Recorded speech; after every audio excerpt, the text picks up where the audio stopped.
Hi there, welcome to Connectivity Evolution, the podcast that explores how technology enables human connection. I'm your host, Dan McVaugh, and today we're going to talk about the digital divide in the United States and how the federal government is attempting to resolve that digital divide through a federal funding program called BEAD, BEAD. But first, let's talk about the problem. It's been estimated that there's roughly 25 million Americans that lack broadband access, the kind of access that impacts their economies, their lives, education, healthcare. Some of the things that those of us that do have broadband access find as fundamental to our everyday life and might take for granted.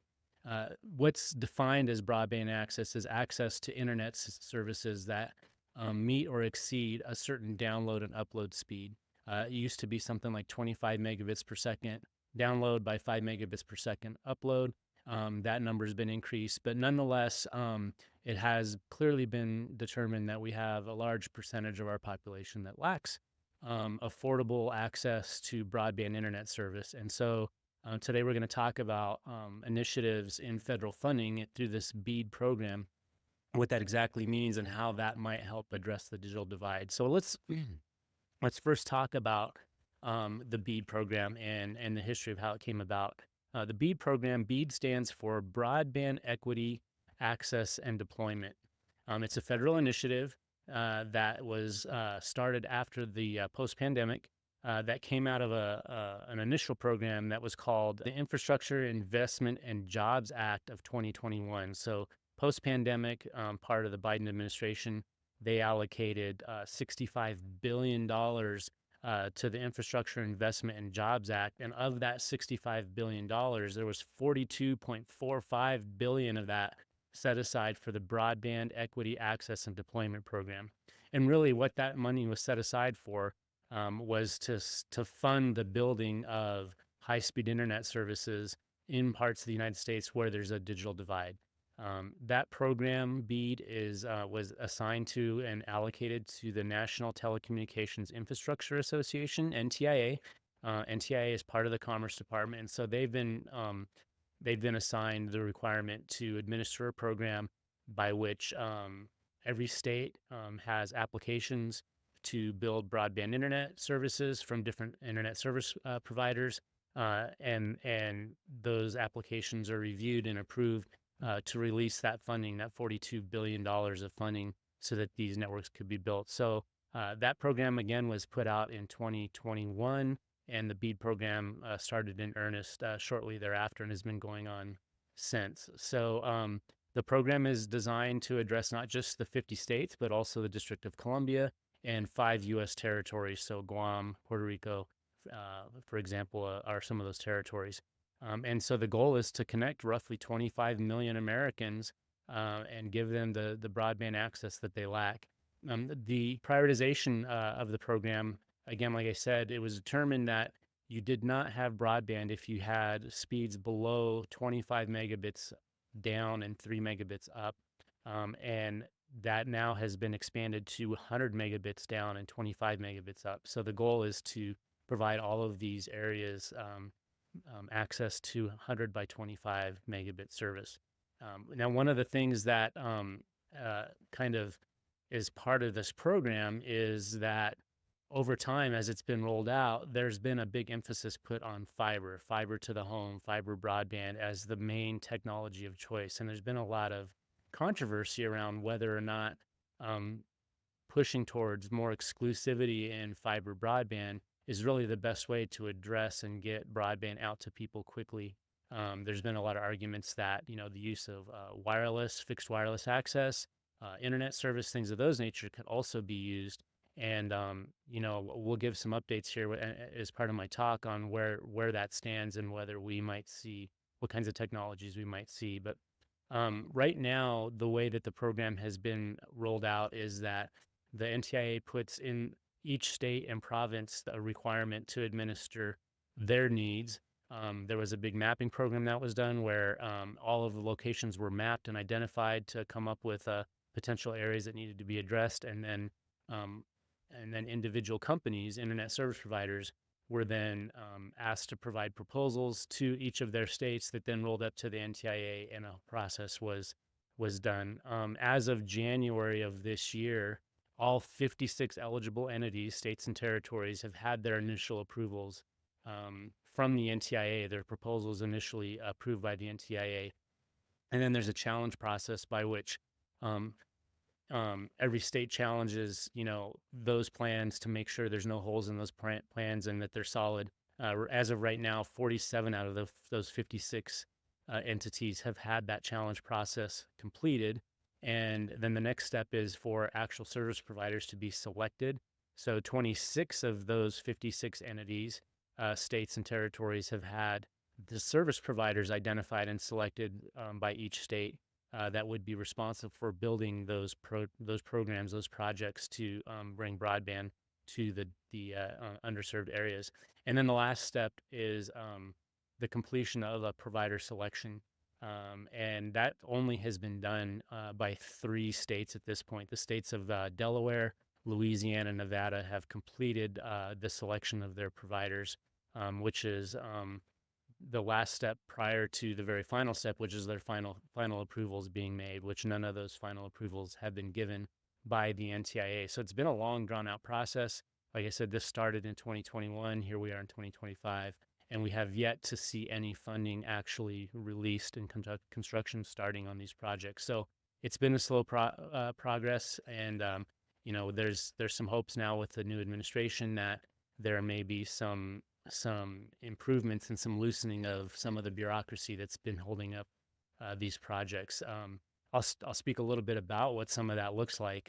One of the things that that has been tied to a lot of these programs was there was a lot of requirements around things like climate change, the requirement of some of the ISPs, the providers that are building these networks, to use union labor, or provide what's called Davis-Bacon wages, equivalent union labor wages for the work being done.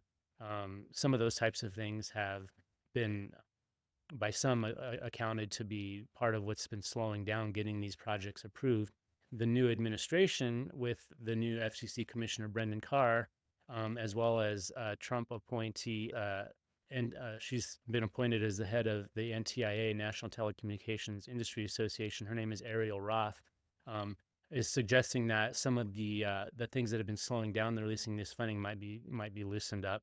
One of those big things was, like I said at the top, that there was a big emphasis that most of these projects had to be fiber only, and the reality is certain parts of the country are very difficult to reach via fiber. They're very expensive, and in some cases impossible at all to have fiber deployed. In that, some of those areas could benefit from things like satellite, similar to Starlink or EchoStar, or fixed wireless access, where similar to cellular, there's cell sites that provide wireless broadband access to people's homes. So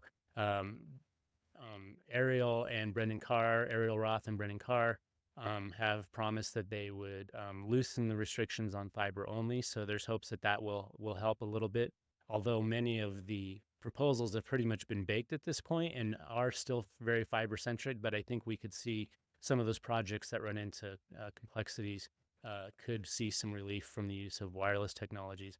The other areas, there was some increased environmental permitting policies that were coming down the chain from the previous administration that were slowing down getting construction permits for various types of telecommunications programs that could include these BEAD programs. So there's a loosening of some of those requirements that's being promised, as well as some of the other mandates around things, again, like use of union labor, climate change focus on the projects.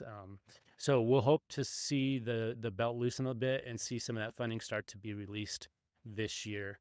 To kind of give a sense for what we're talking about, though, when we talk about $42.45 billion, to give you a sense of what that really means, let's kind of take a look at 2 of the biggest broadband internet providers that most people may be familiar with, Comcast, whose service is branded as Xfinity, and then Charter Cable, whose service is branded as Spectrum. If we look at what those 2 companies, 2 of the largest internet service providers in the country, spend every year on capital, it'll give you a little bit of a sense of what we're talking about with this $42 billion. On average, the last, starting in 2020 through 2023, Comcast was spending in the order of $12 to $15 billion a year in capital on their networks. And so that's capital used to upgrade their existing networks as well as expand their footprint into new areas. Similarly, Charter Communications with their Spectrum service was spending upwards of $8 to $11 billion a year over that same 4-year period of 2020 through 2023. So you can kind of get a sense that what we're talking about in $42 billion is 3, 4, 5x the amount of capital spend that two of the largest internet service providers in the United States spend on an annual basis on upgrading and expanding their networks. So this is really a pretty significant amount of funding that promises some significant impacts in terms of providing internet service to those that lack it.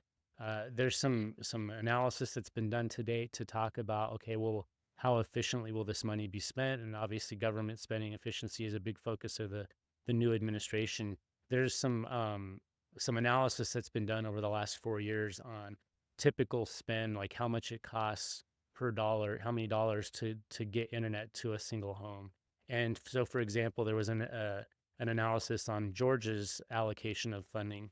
They're allocated about $1.6 billion in BEAD funding for the various projects. And it looks like on average in the state of Georgia, that's averaging about $4,800 per targeted location. So for every $4,800 spent, a single home would be lit up with broadband access at the levels we're talking about, 100 megabits by 25 megabits of service. So so that kind of gives you a sense what we're talking about in terms of what our money is buying us, and that's expensive. If you figure that internet service provider might be asking for, on average, let's say $50, $60 a month for that subscriber, you can see the return on investment is really not strong at all. And that helps us understand why this digital divide exists in the first place. So many of these areas are so expensive to build out that the business case has just not been there. So to ask these private and public companies to spend, the orders of $4,000 or $5,000 per home passed, that could take 10 years return on investment, maybe more. And these are smaller numbers. Some of the numbers that we've seen out of some of the states like Alaska, we're seeing upwards of $30,000, $40,000 per home passed for some of these projects. So the numbers just don't pencil. And so really this is, I think, where government spending is stepping in to sort of fill a gap where there's not a business case in the marketplace that's preventing broadband equity. So that's an update. That's what we hope to see. I'll give updates throughout the year as we see progress on the BEAD program and the build out of these networks. But hopefully that gives you a little bit of a sense for how our federal government is trying to help us expand internet broadband across the U.S. and address this digital divide. So that's it for now. Hope you like the update. Thanks for tuning in to the Connectivity Evolution podcast, where we explore how technology is connecting human beings. If you like the episode, please subscribe, download, tell your friends about it. So until next time, thanks. Thanks for tuning in to Connectivity Evolution, the podcast that explores how technology enables human connections. If you enjoyed this episode, be sure to hit that follow button and share with your friends and family.